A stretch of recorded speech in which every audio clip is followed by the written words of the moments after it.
It's another week, another Hype Watch.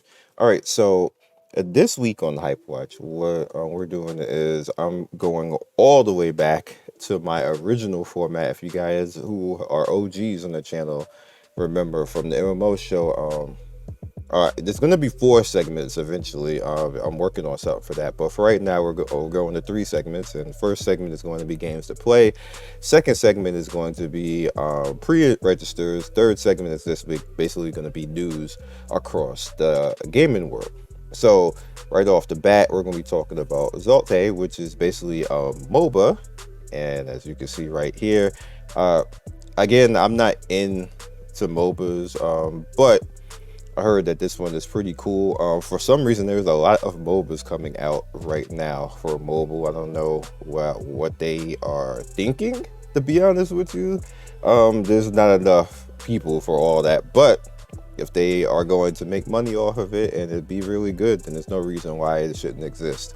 And also, why would you name it? What's crypto player? Like, why would you even want that name? Anyway, Titan and Dragon is an idle RPG. As you guys can see, another one, the idle RPGs is taking over. We getting a whole bunch of them, like yay. But but here we go. Here's all of it in its full glory, bangs and whistles and all that good stuff. Hopefully it'll be a little bit cool and do something different outside of what we're looking at normally in the industry, because normally they just all come out and be chibi and then whack and you don't do anything hardly, which is part of the reason why it's called idle in the first place. But yeah.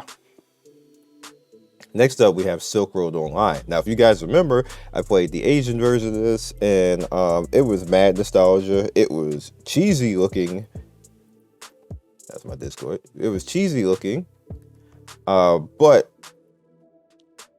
with the nostalgia, and it was like playing the old Silk Road with new graphics, basically, and which not even that much new, maybe 2010 graphics. So if you're a Silk Road fan, you're gonna see, like, immediately when I cut this on the Asian version and I started playing, I was like, dog, I remember some of this. I remember some of this music. What is happening right now? How, like, it was like that. So if you're a Silk Road fan, then it might be something for you.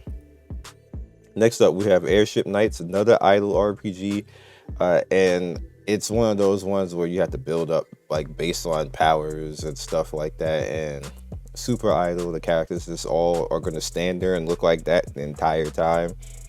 Kind of cool, but you know, if it's not up your alley, then you're probably gonna just skip right on by this. But again, the idle stuff is just taking over, is what it is. That's available now as well.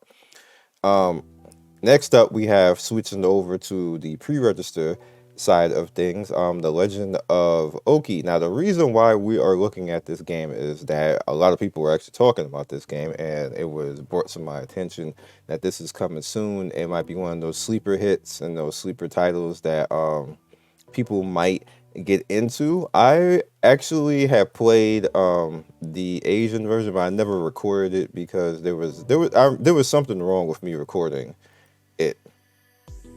But let's just go in with the trailer right now, and I'll let the trailer rock just a little bit. I don't know if this is gonna flag, and I didn't test it, so we're just gonna just let it go through. He got a little dramatics and everything else. I'm assuming they all got wrecked.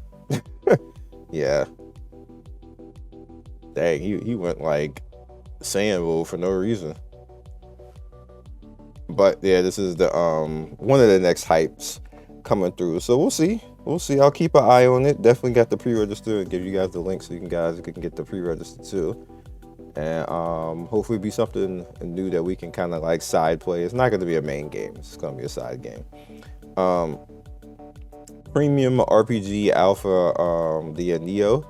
Now, the reason why I pre-registered this game in particular is that the people who made it are strong fans of like the old school type of JRPGs, and it looks like that. It looks like, basically looks like Final Fantasy, and they got class systems and everything else like that. I like when people try to put the newer age stuff into like the older JRPG format, because those games end up being lit. There's a lot of games like that on Steam that are really good games, and people, like, it's a really niche community, but the games are really good and they're making a lot of money off this type of stuff. And I just like always come in And I picked the games up literally.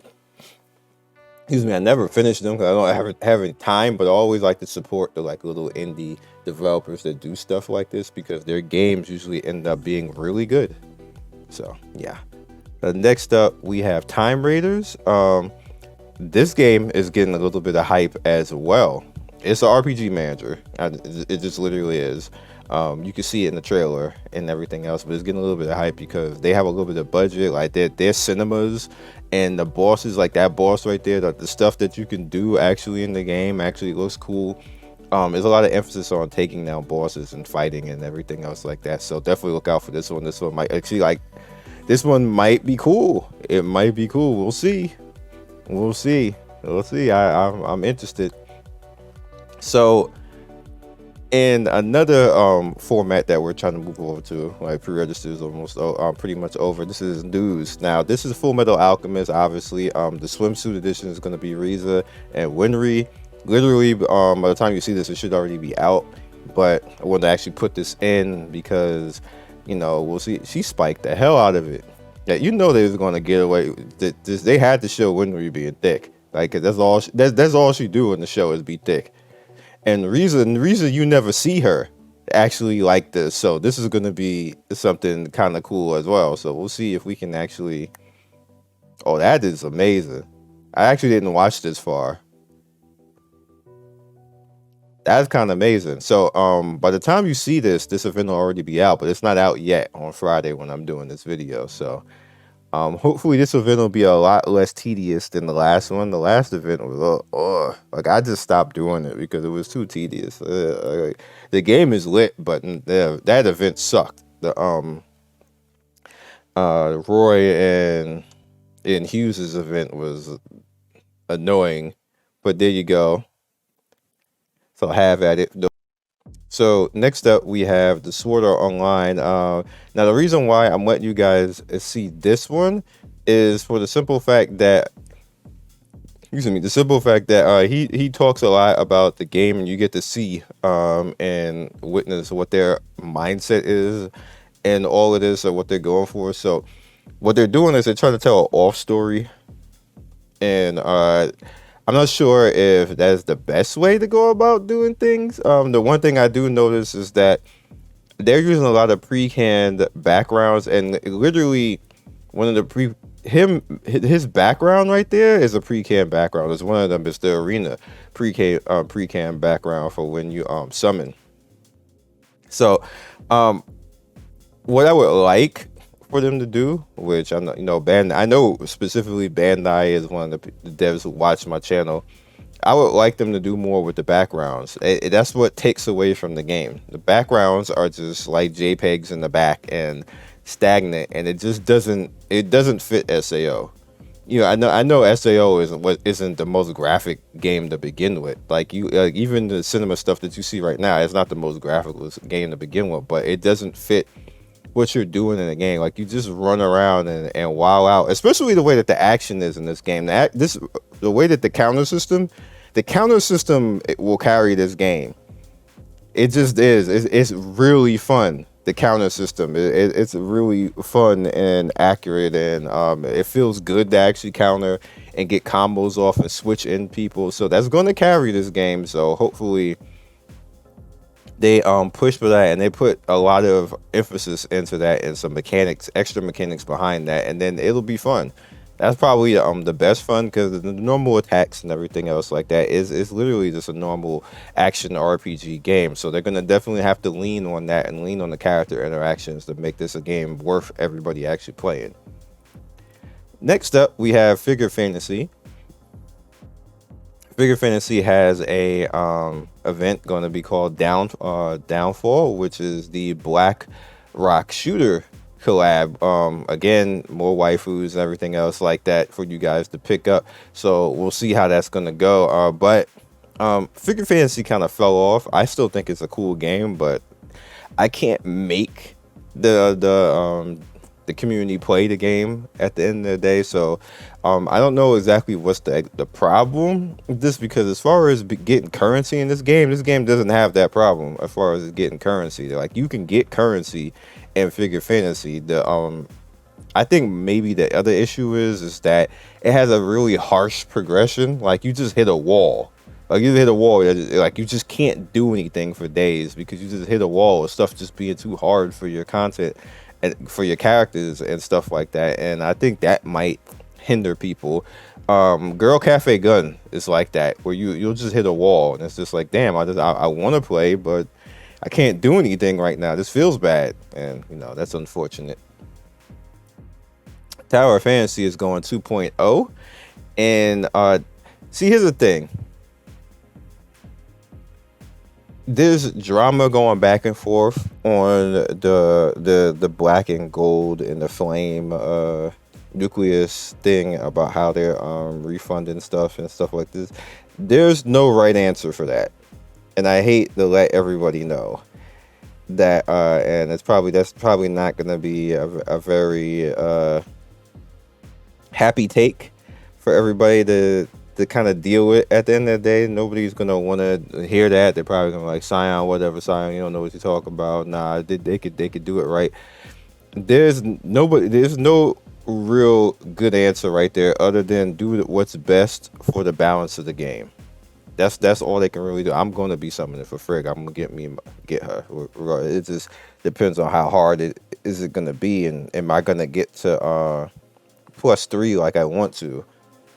But I'm gonna get Frigg anyway. But there's no right answer for that. So cut them a little bit of slack on that. Obviously the hype has died down because Sumeru has come out and everybody bailed out right back to Genshin. I'm not bailing out back to Genshin because Genshin don't know what black people are, and until they figure that out, I'm not supporting it. Not to say that the game is bad. People didn't get that wrong. I've never said that Genshin is a bad game. Genshin is a very casual game, but that don't make it a bad game, obviously, because it's very successful.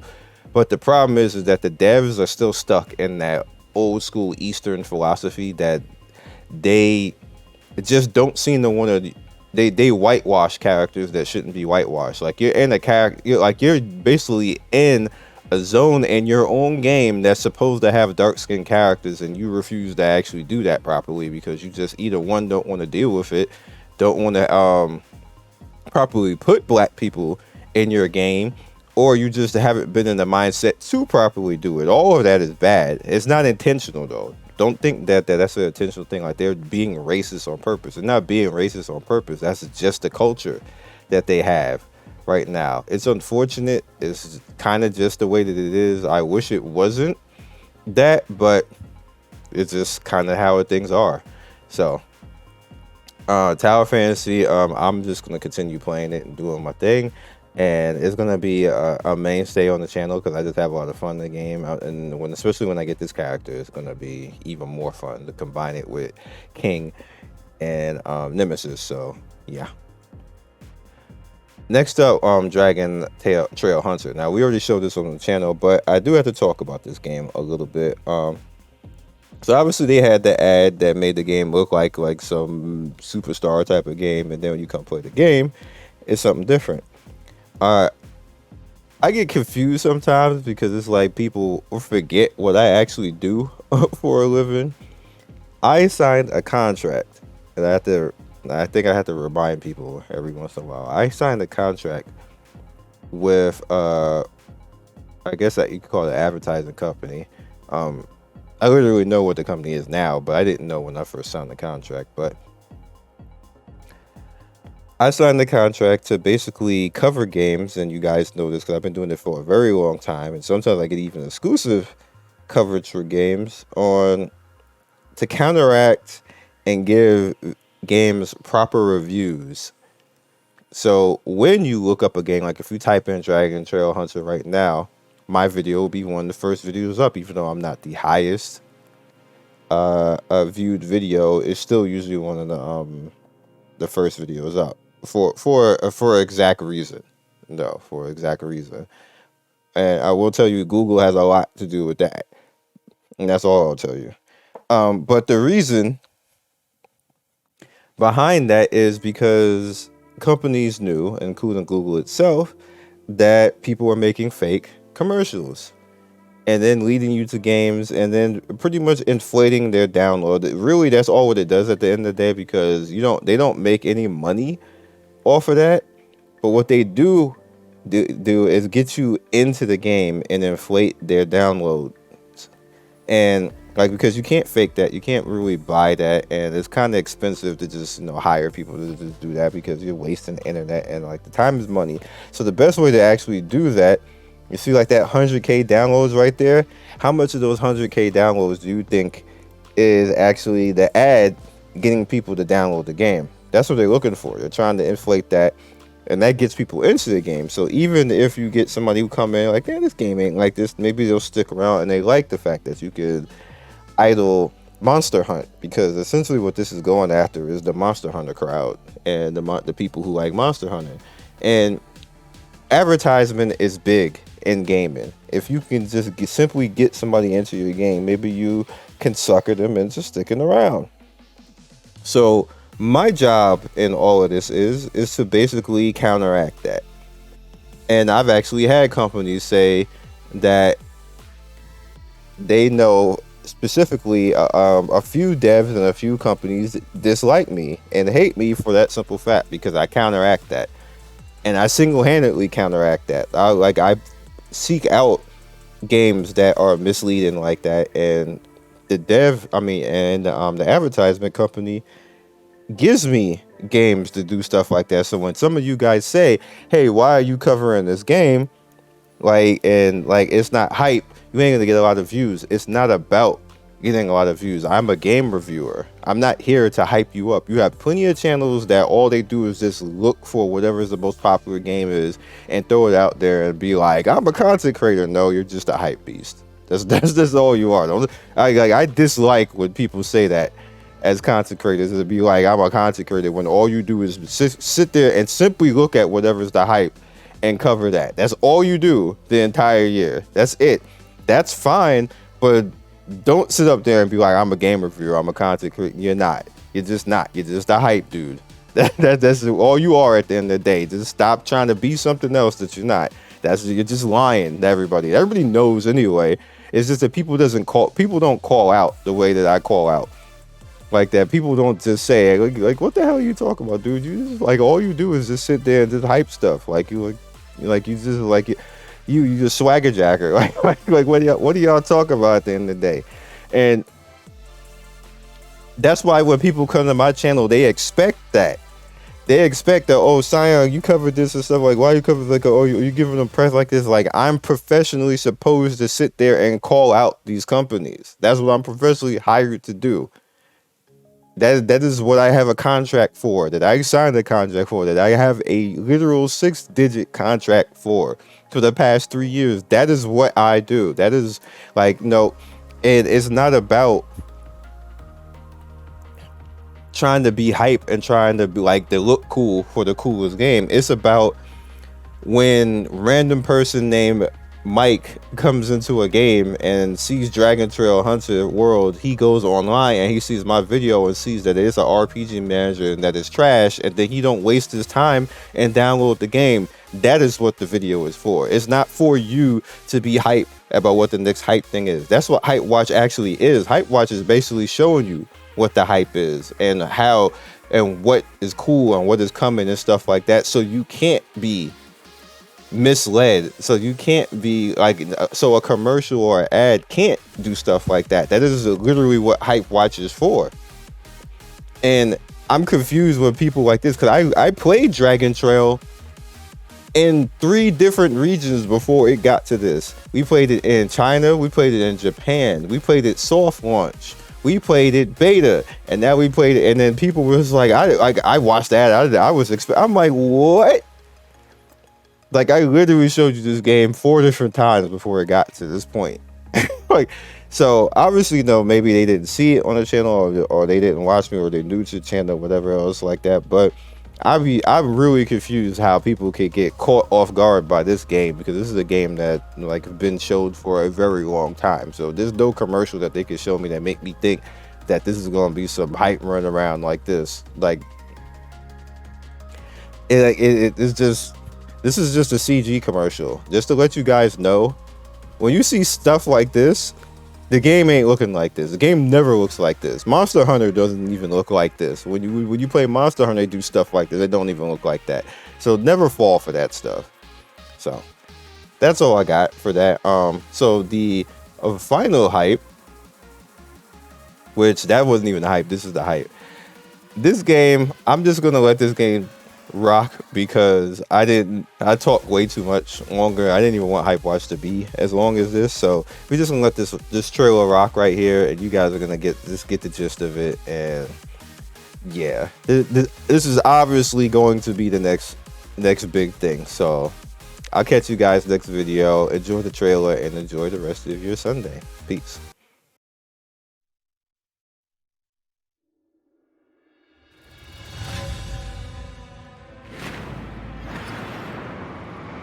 人们总会说自己并不渴望战争，那么人为何会成为斯路德？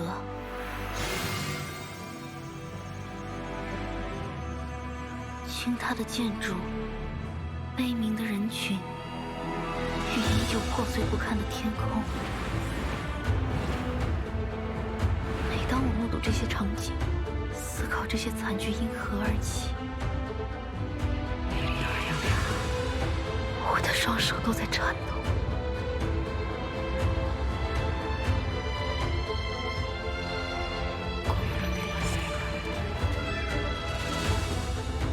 你在犹豫什么？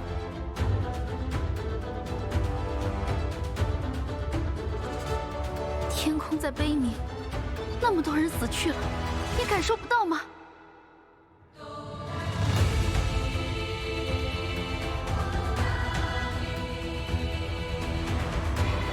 那么你呢？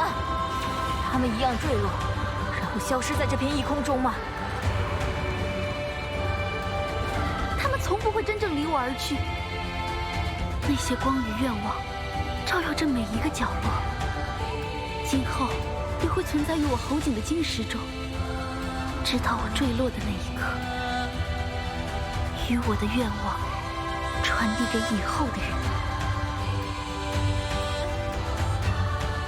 即使坠落是每一个斯路德的宿命，但我的灵魂仍属于我自己。我的灵魂永远属于这片天空。